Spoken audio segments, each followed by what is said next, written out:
দেশের বিভিন্ন প্রান্ত থেকে নতুন বাউল শিল্পী তুলে আনার অনন্য এক প্ল্যাটফর্ম ম্যাজিক বাউলিয়ানা। 2013 সালে শুরু হয়েছিল রিয়েলিটি শোটির যাত্রা।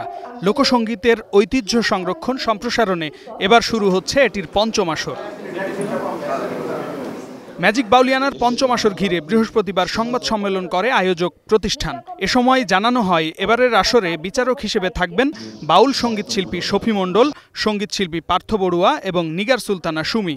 আশা করি এবারের সিজনও সফল হবে এবং আমরা একসঙ্গে লোকসঙ্গীতকে আরও সামনের দিকে এগিয়ে নিয়ে যেতে পারবো, এটা আমাদের বিশ্বাস। আমি যখন গান করতাম, প্রতিযোগিতা করতাম, তখন আমার জাজমেন্ট ছিল পার্থ বড়ুয়া দাদা।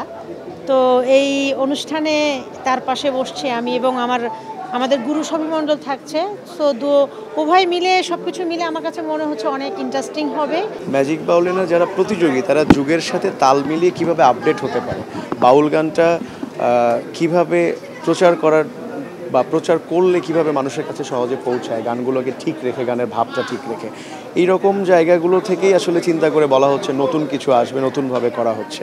আগ্রহীরা ওয়েবসাইট এবং টোল ফ্রি নাম্বারে রেজিস্ট্রেশন করতে পারবেন। কয়েক ধাপে অডিশন দিয়ে মিলবে স্টুডিও রাউন্ডে নিজের প্রতিভা দেখানোর সুযোগ। নতুন ও প্রতিভাবানদের তুলে আনা এই আয়োজনের মূল লক্ষ্য, এমনটাই জানান পার্থ বড়ুয়া। কিছু আর্টিস্ট আমরা তুলে আনতে, যারা হয়তো এর আগে কখনো টেলিভিশনের সামনে আসেনি, এই ধরনের কিছু আর্টিস্টকে তুলে আনার চেষ্টা করব। সংবাদ সম্মেলনে অন্যান্যদের সাথে আরও উপস্থিত ছিলেন স্কয়ার টয়লেটিজ লিমিটেডের সিইও মালিক মোহাম্মদ সাইদ, মিডিয়াকম লিমিটেডের সিইও অজয় কুমার কুন্ডু এবং স্কয়ার টয়লেটিজ লিমিটেডের head of marketing doctor Jesmin Zaman. আমরা পার্টিকুলার একটা ব্র্যান্ড বা একটা কোম্পানিকে নিয়ে কাজ করলেও আমাদের এই এফোর্টটা থাকে আমাদের গ্রুপের অনেকগুলো অর্গানাইজেশনের। সেখানে মানে আসলে বলে শেষ করা কঠিন যে আসলে কার ইনভলভমেন্ট আছে বা কে ডিরেক্টলি কাজ করছে। তো আমি মানে স্কয়ার গ্রুপের সবগুলো অর্গানাইজেশনকে আমি ধন্যবাদ জানাবো। আমাদের পথ চলার কাণ্ডারি বিচারকেরা।